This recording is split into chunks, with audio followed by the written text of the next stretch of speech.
하나님께서 오늘 우리에게 주시는 말씀은 구약성경 신명기 21장 15절에서 23절까지 말씀입니다. 구약 295페이지에 있습니다. 신명기 21장 15절에서 23절까지 말씀입니다. 하나님의 말씀을 들으십시오.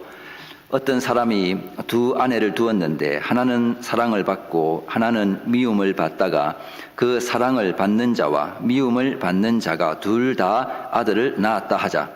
그 미움을 받는 자의 아들이 장자이면 자기의 소유를 그의 아들들에게 기업으로 나누는 날에 그 사랑을 받는 자의 아들을 장자로 삼아 참 장자 곧 미움을 받는 자의 아들보다 앞세우지 말고 반드시 그 미움을 받는 자의 아들을 장자로 인정하여 자기의 소유에서 그에게는 두 몫을 줄 것이니 그는 자기의 기력의 시작이라 장자의 권리가 그에게 있음이니라.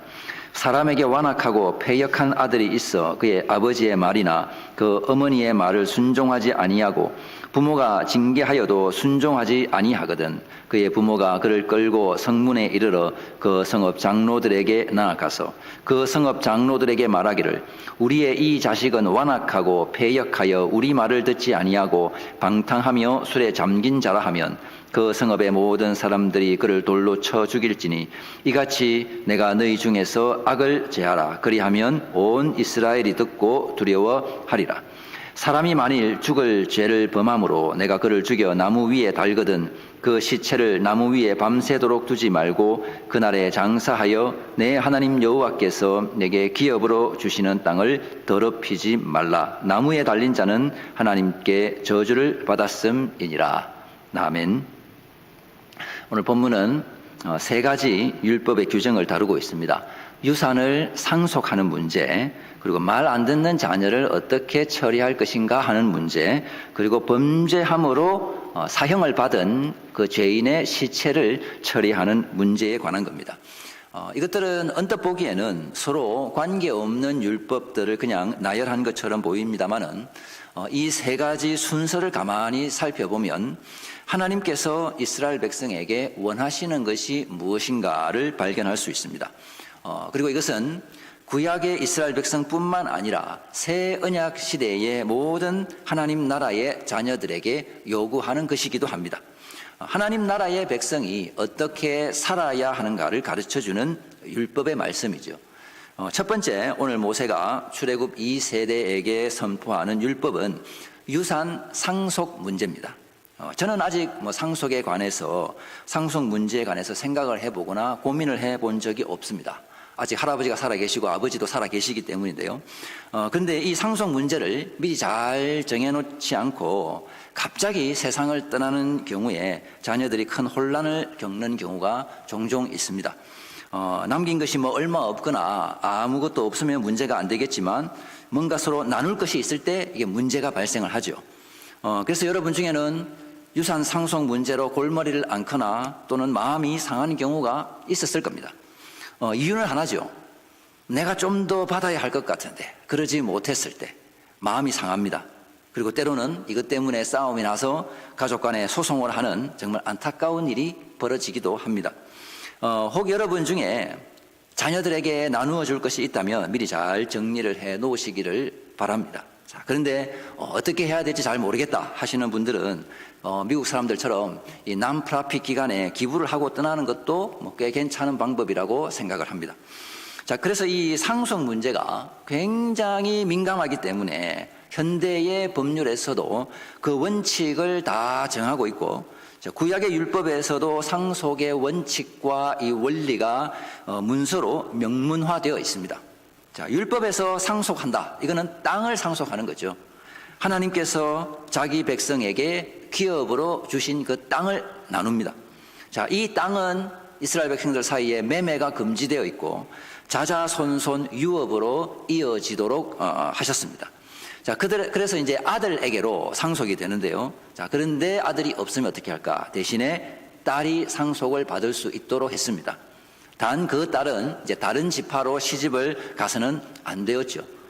그렇게 해서 땅이 처음 분배되었던 그 지파 내에 영구히 있을 수 있도록 한 것입니다. 자, 그런데 딸도 없으면 어떻게 할까요? 기업 물을 자의 순서를 따라서 넘어가는 겁니다. 그래서 민수기 27장에 이 슬로브앗의 딸들이 상속을 요구했을 때 이 원칙을 잘 가르쳐 주셨습니다. 민수기 27장 8절 이하에 보면 너는 이스라엘 자손에게 말하여 이르기를 사람이 죽고 아들이 없으면 그의 기업을 그의 딸에게 돌릴 것이요 딸도 없으면 그의 기업을 그의 형제에게 줄 것이요 형제도 없으면 그의 기업을 그의 아버지의 형제에게 줄 것이요 그의 아버지의 형제도 없으면 그의 기업을 가장 가까운 친족에게 주어 받게 할지니라 하고 나 여호와가 너 모세에게 명령한 대로 이스라엘 자손에게 판결의 규례가 되게 할지니라. 자, 그렇게 해서 아들, 그다음 딸도 없으면 이제 그 형제, 그 고인의 형제죠. 그다음에 아버지의 형제, 그다음 가까운 친족 순으로 이 상속이 이루어집니다.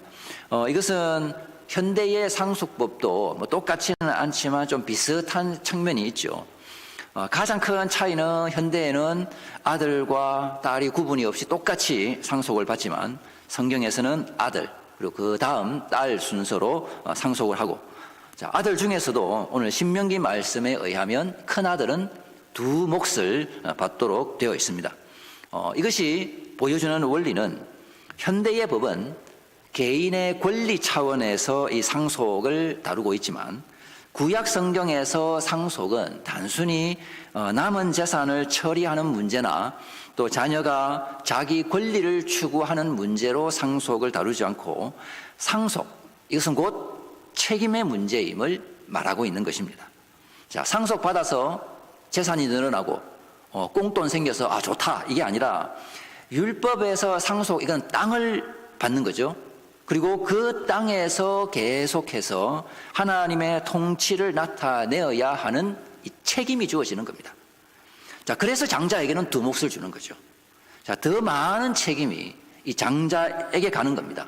가문을 대표하고 또 가문을 책임지는 자리이기 때문에 그 무게에 비례해서 책임을 감당할 수 있도록 땅도 더 주는 겁니다. 그러니까 권한을 더 주는 거죠. 자, 이렇게 책임이라고 하는 관점에서 유산을 이 상속하는 문제를 보면, 자, 아들이 여럿 있을 경우에 자, 누구에게 두 몫을 주는 게 합당할까요? 우리 가문을 잘 책임질 수 있는 아들, 말 잘 듣고 일 잘하고 무엇보다도 아주 책임감 있게 땅을 잘 일굴 수 있는 아들에게 두 몫을 주는, 그 장자의 권리를 주는 것이 합당해 보입니다. 그게 첫째일지 뭐 둘째일지 아니면 본부인에서 난 아들일지 아니면 처백에서 난 아들일지 상관없이 될성부른 나무에게 주는 게 맞아 보입니다. 그러나 율법은 뭐라고 하냐? 그걸 금지하고 있는 거죠. 자, 분명히 이 땅 상속은 책임의 상속인데 그걸 사람을 평가하고 줄을 세워서 잘 할 만한 사람에게 주는 것이 아니라 자연적인 이 출생의 순서에 따라서 하도록 하고 있습니다. 왜 그럴까요? 율법이 행위를 순종하고 하는 그 행위를 강조하다 보니까 마치 우리의 구원이 공로 사상인 것처럼 비춰지지만 그게 아니라는 것을, 이 율법이 그게 아니라고 하는 걸 이 상속법이 보여주는 겁니다. 자, 율법은 죄와 사망의 노예였던 이스라엘 백성에게 복된 삶을 제시하기 위해서 주어진 은혜의 말씀입니다. 단 그것이 구약시대에는 법조항으로 만들어져서 이거 해라 저거 하지 마라 하는 형태로 표현되어 있을 뿐이지 결국 율법은 구원입니다. 구원의 말씀이죠. 죄와 사망에서 구원받은 하나님의 백성이 어떻게 살아야 하는가를 가르쳐 줍니다. 그래서 오늘 상속법은 하나님의 백성이 누리는 복된 삶을 어떻게 누릴 것인가, 바로 하나님의 그 객관적인 질서를 세우고 인간의 불완전한 탐욕과 그 감정을 제한함으로써 복된 삶을 살아라고 말씀하는 거죠. 자, 그래서 이 법을 적용하는 데 있어서 변덕스러운 인간의 감정이나 또는 어떤 인간의 편견이 작용하지 못하도록 막고 있는 겁니다. 그래서 더 사랑하는 아들, 그런 아들이 있겠죠. 아들들 여러 명이 있으면. 그리고 더 사랑하는 아내의 아들들일지라도 그가 둘째라면 심지어 그가 일도 더 잘할 것 같아도 그가 장자의 권리가 없습니다. 그냥 출생의 순서대로 장자의 권리가 가는 거죠. 이를 통해서 아버지의 이 편견 또 편애로 인해서 약자의 위치에 서게 될 수 있는 아내나 또 그 아들을 부당하게 대우하거나 권리를 박탈하는 것을 막기 위한 법이 바로 이 상속법입니다. 자, 그래서 장자가 받는 이 두목, 그것은 그가 능력이 뛰어나서 받는 보상도 아니고 될성부른 나무여서 받는 것도 아니고 오직 하나님께서 세우신 그 질서 가운데 은혜로 주어지는 권리입니다. 그러니까 장자의 권리는 은혜라는 거죠. 자, 큰아들이라고 하는, 장자라고 하는 그 자리가 바로 은혜를 받은 자의 그 책임의 자리인 것입니다. 내 의지와 능력과 욕망과 관계없이 하나님께서 두 몫을 받는 그 상속자의 자리에 앉혀주신 겁니다. 이건 전적 하나님의 은혜죠. 하나님의 주권적 은혜입니다. 물론 성경에는 하나님께서 이 출생의 순서를 뛰어넘어서 차자에게 장자권을 주권적으로 주시는 경우도 있죠. 이스마엘 대신에 이삭이 그랬고 에서 대신에 야곱이 그랬습니다. 그리고 르우벤 대신 요셉이 두 몫을 받아서 요셉의 두 아들 에브라임과 므낫세가 각각 한 지파의 몫을 받았습니다. 그리고 야곱은 에브라임과 므낫세를 축복할 때에 그들의 이 장자와 차자의 순서를 이렇게 손을 이렇게 해서 축복을 함으로 바꿔버렸죠. 자, 이것들은 모두 하나님의 주권적 개입으로 나타난 사건들이고 하나님의 선택이 하나님의 고유한 권한이고 우리는 오직 은혜로 구원받는다는 걸 잘 보여주는 역사적 사건들입니다. 자, 그러나 율법은 장자 상속을 분명한 원칙으로 제시함으로써 인간의 감정이, 불완전한 인간의 감정이 가정과 공동체의 질서를 깨트리지 못하도록 막고 있는 거죠. 그리고 인간의 이 사사로운 욕망이나 그 감정이 아니라 하나님께서 온전히 통치하셔야 함을 함께 이 상속법을 통해서 드러내시는 겁니다. 자, 그럼에도 이 창세기에서 나타나는 그 장자와 차자가 이 뒤바뀌는 사건의 경우에는 오히려 하나님께서 하나님의 계획이 인간의 실패와 그 연약함 가운데서도 반드시 성취되는 것임을 보여주는 하나님의 은혜로운 개입이죠. 따라서 이 신명기 율법에서 출생의 순서를 분명하게 밝히는 건 객관적이고 현실주의적인 법적 장치고 동시에 인간의 이 자의적인 판단이 하나님의 뜻을 대신할 수 없다는 이 신학적 선언이기도 합니다. 하나님께서 자기 백성에게 요구하시는 것은 바로 말씀대로의 순종을 요구하는 겁니다. 자, 그리고 오늘 이제 본문의 두 번째 율법은 완악하고 패역한 아들이 있을 경우에 이걸 어떻게 처리할까 하는 문제인데요. 신명기 율법에서는 그 말 안 듣는 아들을 성문 광장에 이 장로들에게로 데리고 가서 자녀의 패역함과 그 완악함을 증언하고, 자, 그 증언이 참으로 밝혀지면 자, 그 아들은 어떻게 됩니까? 돌에 맞아 죽습니다. 처형되는 거죠. 사형입니다. 자, 이것의 목적을 21절에서 이렇게 선언합니다. 그 성읍의 모든 사람들이 그를 돌로 쳐 죽일지니 이같이 내가 너희 중에서 악을 제하라. 그리하면 온 이스라엘이 듣고 두려워하리라. 자, 온 백성이 두려워하게 해서 악을 제거하기 위한 목적을 가지고 있는 율법입니다. 이 율법은 정말 무시무시한 법이죠. 자, 아무리 자기 자식이 정말 개망난이라고 해도 자식을 죽음에 이르게 할 수 있는 그 성문 광장의 법정으로 데리고 갈 부모는 사실 거의 없을 것이라고 생각을 합니다. 여러분 자녀들은 다들 착하고 말 잘 들어서 그럴 일이 없겠지만은 뉴스에 보면 정말 상상도 안 되는 그런 끔찍한 일들을 저지르는 자녀들이 간혹 나오죠. 자, 그런 자녀를 성문 법 앞에 있는 그 광장에 있는 법정으로 참 데리고 가는 것도 힘들 것이고, 아무리 못된 자식이라도 자녀의 허물을 덮어주려고 하는 게 이 부모의 마음인데, 과연 이 법이 구약시대에 제대로 실행이 되었을지는 알 수가 없습니다. 자, 그래서 구약 성경 어디에도 이 율법과 관련한 어떤 내용도 구약 성경 내에서 나타나지가 않는 거죠. 자, 그렇지만 자, 이러한 법이 제정되었다 하는 것은 아무리 내 자식이라고 할지라도 그가 범죄하여 계속해서 악을 생산하는, 악을 만들어내는 그 일에 결부되어 있다면 그 죄악을 잘라내는 것이 신자의 책임이라는 것을 말하는 율법입니다. 자식의 잘못된 문제, 이거는 100% 부모 책임이죠. 신명기에서는 자녀에게 부지런히 율법을 가르치라고 했는데 결국 그것을 제대로 하지 못한 이 부모의 잘못인 겁니다. 자, 그런 패역한 자녀를 법정에 데리고 가는 건 사실상 내가 법정에 서는 것이고 자녀가 죽는다, 그건 내가 사실 죽는 거죠. 그렇게 해서 죄가 얼마나 무서운 것인지, 죄는 반드시 처리해야 하고 잘라내야 되고 다시는 융성할 수 없도록 막아야 하는 것이 이 죄라는 것을 보여주는 겁니다. 자, 그래서 죄란 결국 하나님과의 관계가 끊어진 것, 하나님을 대적하는 것임을 보여줍니다. 그러니까 부모의 권위를 무시했다는 것은 곧 부모 말 안 들었다, 부모의 권위를 무시한 거죠. 그것은 곧 하나님의 권위를 대적한 것과 같은 겁니다. 율법에서는 부모가 하나님의 권위를 위임받은 대리자로 나타나기 때문입니다.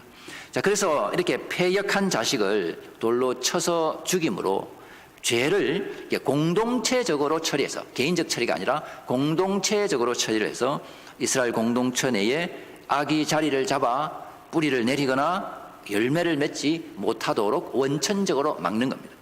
자, 그렇게 이스라엘은 성결한 공동체가 되는 거죠. 거룩한 공동체. 그래서 이것이 함의하는 것은 죄는 단순히 한 개인의 문제가 아니라 바로 공동체적인 책임의 영역에 있는 것이라는 것을 의미합니다. 자, 그래서 이 성문 광장의 법정에서 재판을 하고, 그래서 공동체가 함께 혼자 돌을 던지는 게 아니라 공동체가 함께 돌을 던져서 사형을 집행합니다. 그러니까 모두가 이 죄에 대한 책임을 지겠다는 선언인 거죠. 죄 지었다고 비난만 하고 끝나는 게 아니라, 그래서 돌 던졌으니까 끝, 이게 아니라 돌을 던지는데 내가 동참함으로 이 죄가 얼마나 무서운 것인가를 직접 다들 몸으로 느끼는 것입니다. 자, 그리고 마지막 세 번째 율법은 우리 한글 성경의 제목에 보면 그냥 기타 규정이라고 되어 있는데요. 자, 이것은 두 번째 패역한 자식을 처형한 율법에 이어진 것으로 보는 게 더 합당합니다. 자, 22절, 사람이 만일 죽을 죄를 범함으로 내가 그를 죽여 나무 위에 달거든. 어떤 사람이 죽을 죄를 범함으로 사형에 처해졌습니다. 주로 구약 성경에서 이 사형 제도는 돌로 쳐 죽이는 거죠. 앞서 완악하고 패역한 그 아들이 성문 광장에서 돌에 맞아 죽었습니다. 그러니까 사형이 집행이 된 거죠. 자, 그러고 나면 그 시체를 나무에 달아서 공개적으로 모두가 볼 수 있도록 하라는 명령입니다. 이유는 분명하죠. 경고의 목적으로 공개 전시를 하는 겁니다. 시체를. 그러니까 죄가 얼마나 무서운 것인가를 보여주는 거죠. 죄는 곧 사망이라는 것을 모두가 눈으로 직접 목격하게 하는 겁니다. 하지만 아무리 죄를 경고하기 위한 그 목적이라고 해도 시체를 나무에 매단 채로 밤을 넘겨서는 안 되었습니다. 그래서 하루 중에 언제 처형이 이루어졌든지 간에 그러니까 어두워지기 전에 시체를 내려서 그날 바로 장례, 그러니까 매장을 해야 했던 겁니다. 자, 이렇게 빠른 매장의 이유는 23절에 나타나죠. 23절 함께 읽겠습니다. 시작. 그 시체를 나무 위에 밤새도록 두지 말고 내게 기업으로 주시는 땅을 더럽히지 말라. 나무에 달린 자는 하나님께 저주를 받았음이니라. 자, 죄로 인한 죽음은 하나님의 저주입니다. 그래서 이 시체를 잠시라도 나무에 달아서 공개적으로 보였으면 그것으로 경고의 메시지는 충분히 전달되었다고 본 것입니다. 그러니까 더 중요한 건 뭐냐? 하나님께서 자기 백성에게 기업으로 주신 땅을 더럽히지 말아야 하는 게 더 중요했습니다. 하나님의 기업, 하나님께서 그 주신 땅을 이스라엘 백성은 자자손손 유업으로 이어가면서 하나님의 질서가 살아있는 땅으로 보존하고 가꾸고 또 인구 증가와 함께 이 하나님의 나라 통치, 그 땅의 기업을 확장해 가야 하는 사명이 있는 백성이었습니다. 자, 그래서 하나님께서 왕으로 다스리시기 때문에 그 땅은 거룩한 땅입니다. 그러니까 죄가 없어야 하는 땅이죠. 그런데 죄가 발생하면 어떻게 하냐? 재빨리 그 죄를 처리해야 되고 연약한 인생들에게 경고를 삼고 그 다음에는 또다시 재빨리 그 죄의 결과로서 나타난 그 사망, 그 죽음 또한 신속하게 처리해야 하는 거죠. 왜냐하면 하나님의 나라는 죽음의 나라가 아니라 생명의 나라이기 때문입니다. 하나님의 나라는 죄로 인한 그 시체가 절비한 나라가 아니라 하나님의 은혜로우신 사랑으로 생명이 넘치는 나라이기 때문입니다. 그래서 주님의 나라를 그 땅을 더럽히지 말아야 했습니다. 자, 그러면 이제 이 세 개의 율법, 장자 상속법, 패역한 아들 처벌법, 그리고 마지막 세 번째 시체 처벌법, 시체 처리법.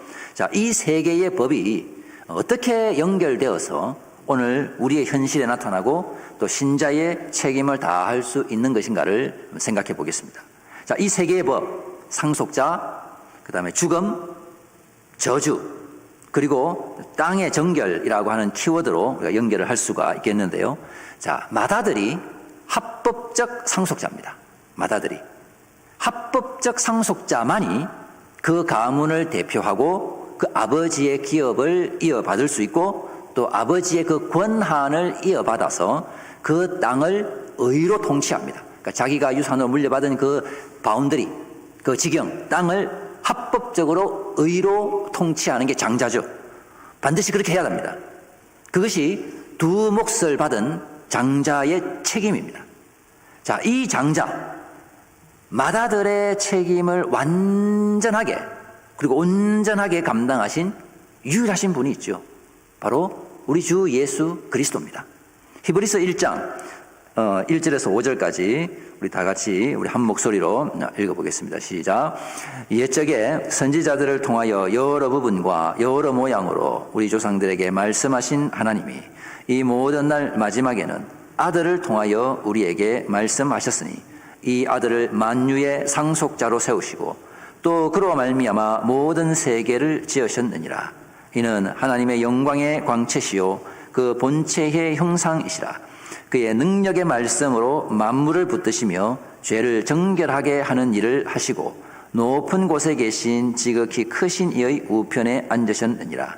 그가 천사보다 훨씬 뛰어남은 그들보다 더욱 아름다운 이름을 기업으로 얻으심이니 하나님께서 어느 때에 천사 중 누구에게 너는 내 아들이라 오늘 내가 너를 낳았다 하셨으며 또 다시 나는 그에게 아버지가 되고 그는 내게 아들이 되리라 하셨느냐. 너는 내 아들이라 내가 너를 낳았도다. 맏아들이 되신 그리스도께서 만물의 상속자로 나타나셔서 온 땅을 그의 의로우심으로 통치하십니다. 이것이 예수님의 아들됨의 책임이죠. 예수님께서 이 책임을 다 하시기 위해서 육신을 입고 이 땅에 오셨고 결국 그는 십자가에서 죽을 수밖에는 없었습니다. 완악하고 패역한 아들은 죽어야 합니다. 아버지의 권위를 무시하고 대적하고 그 관계를 깨뜨리는 자식은 죽어야 합니다. 그게 율법입니다. 하나님의 법이죠. 아담과 하와의 반역으로 하나님과의 관계가 깨졌고 그 관계에서 태어난 모든 아담의 후손들은 다 완악하고 패역한 아들들입니다. 우린 다 죄인입니다. 그래서 모든 사람이 죄를 범하여 하나님의 영광에서 끊어졌습니다. 완악하고 패역한 자식에게 준비되어 있는 건 죽음밖에 없습니다. 하나님을 거역하고 하나님의 형상으로 창조된 그 인간됨의 책임을 거부하고 하나님의 통치를 우습게 여기고 하나님 나라를 오염시킨 죄인은 본래 죽어야 합니다. 그것 말고는 하나님의 의를 만족시킬 수 있는 방법이 없습니다. 그런데 내가 죽어야 하는, 완악하고 패역한 자식인 내가 죽어야 하는 그 자리에 죽을 이유가 없는 맏아들이 대신 죽으셨습니다. 내가 돌에 맞아서 죽고 그 시체가 나무에 달려야 하는데 그리스도께서, 만유의 상속자이신 맏아들이 되시는 예수님께서 대신 그 완악하고 패역함에 대한 처벌을 받으시고 나무에 매달리셨습니다. 물론 로마의 이 십자가는 그 자체로 처형의 도구였지만은 예수님께서는 십자가에서 형벌을 받아 죽고 나무에 매달린 채로 계셨습니다. 자, 그런데 이 로마는 사실 이 시체 처리에 관해서는 관심이 없었습니다. 그들은 시체를 그냥 그 나무의 십자가에 그대로 방치함으로 더 사람들에게 공포감을 확 극대화시키고 또 시체가 십자가에서 맹금류의 밥이 되면서 훼손되는 것으로 더욱 수치를 안겨주는 방식을 선호했습니다. 그런데 예수님을 십자가에 넘긴 그 유대인들은 자기들 스스로 그 율법의 열심이라고 하는 그걸 보여주기 위해서 예수님의 다리를 꺾어 빨리 죽이고 당일에 시체를 처리해달라고 요구를 하죠. 요한복음 19장 31절에 이날은 준비일이라 유대인들은 그 안식일이 큰 날이므로 그 안식일에 시체들을 십자가에 두지 아니하려 하여 빌라도에게 그들의 다리를 꺾어 시체를 치워달라 하니, 만일에 계속 매달려 있다가 안식일에 죽으면 안식일에 장사를 매장을 할 수는 없으니까 자기들이 부정해지는 게 싫은 거죠. 그래서 빨리 죽여서 당일에 그 시체를 처리할 수 있도록 요구하는 겁니다. 참 이것도 보면 식민지 백성이 어이가 없는 그런 요구 사항인데요. 로마는 시체 처리에 관심이 없습니다. 그런데 유대인들은 율법에 대한 그 자기 열심 때문에 이걸 요구하는 거죠. 자, 그래서 보니까 예수님께서 다리를 꺾기 전에 이미 운명하셨었고, 그래서 그날 바로 그 시체를 아리마대 요셉의 호의로 매장을 할 수가 있었습니다. 이것으로 뭐가 되느냐? 성경이 성취가 되는 거죠. 갈라디아서 3장 13절 우리 함께 읽겠습니다. 그리스도께서 우리를 위하여 저주를 받은 바 되사 율법의 저주에서 우리를 속량하셨으니 기록된 바 나무에 달린 자마다 저주 아래에 있는 자라 하였습니다. 자, 유대인들은 예수님께서 나무에 달렸다는 그 사실로 저주받은 인생이라고 생각을 했겠지만은 하나님께서 그들의 완악하고 패역함을 사용하셔서 대신 죽으신 그 주님의 시체를 당일에 매장을 함으로 땅을 더럽히지 아니하시고 바로 속죄의 사역을 완성하신 것입니다. 그러니까 내가 있어야 할 그 처벌의 자리, 그 자리에 합법적 상속자이신 예수님께서 지금 서 계셨습니다. 내가 받아야 할 그 돌과 저주를 주님이 받으셨고 내가 더럽혔어야 할 그 땅을 지금 주님께서 깨끗하게 해주셨습니다. 이러한 예수님의 사랑으로, 그리고 그가 행하신 그 책임을, 그 맏아들로서의 그 책임을 다하는 그 섬김과 순종을 통해서 이제 내가 하나님의 자녀가 되고 하나님 나라의 백성이 되어서 살 수 있게 된 것입니다. 자, 그러면 이제 하나님 나라의 백성으로 우리가 어떻게 살아야 할까요? 우리는 하기 싫은 일이라도 순종하는 책임을 지는 인생을 살아야 합니다. 하나님의 공의는 감정보다 앞서고 하나님의 질서는 순종하는 그 책임 가운데 나타나는 것입니다. 내가 하고 싶은 것만 하는 것, 그건 신앙이 아니죠. 하기 싫은 것도 하는 것이 책임이고 그게 순종이고 그게 신앙입니다. 예수님께서도 이 잔을 내게서 지나가게 하옵소서라고 기도했습니다. 하지만 아버지의 뜻대로 되기를 원하셨고 예수님은 십자가에서 저주를 받는 그 길에 순종하는 책임을 다하셨습니다. 맏아들의 책임을 감당하신 거죠. 두 몫을 받은 맏아들의 책임. 그리고 이제 예수를 따르는 우리는 먼저 주님의 부르심을 받은 자의 책임을 다함으로써 우리가 이 세상을 섬기며 나아가야 하는 것입니다. 세상이 던지는 돌을 맞고 때로는 나무에 달리는 것 같은 그 수치를 감당하면서 그렇게 이 땅을 더 이상 죄로 더럽히지 않고 거룩한 하나님의 통치가 나타나는 하나님의 통치가 나타나는 땅으로 만드는 일에 우리가 헌신하며 나아가야 하는 것입니다. 그게 바로 신자의 책임입니다. 그러므로 우리 맏아들이신 그리스도께서 저주를 대신 담당하심으로 우리를 살리셨으니 이제 우리도 그 은혜를 힘입어 우리가 하기 싫은 일이라도 순종하는 책임으로 이 땅을 더럽히지 아니하고 하나님의 거룩한 통치를 선포하고 나타내며 살아가는 우리 모든 신자의 인생이 될 수 있기를 바랍니다. 기도하겠습니다.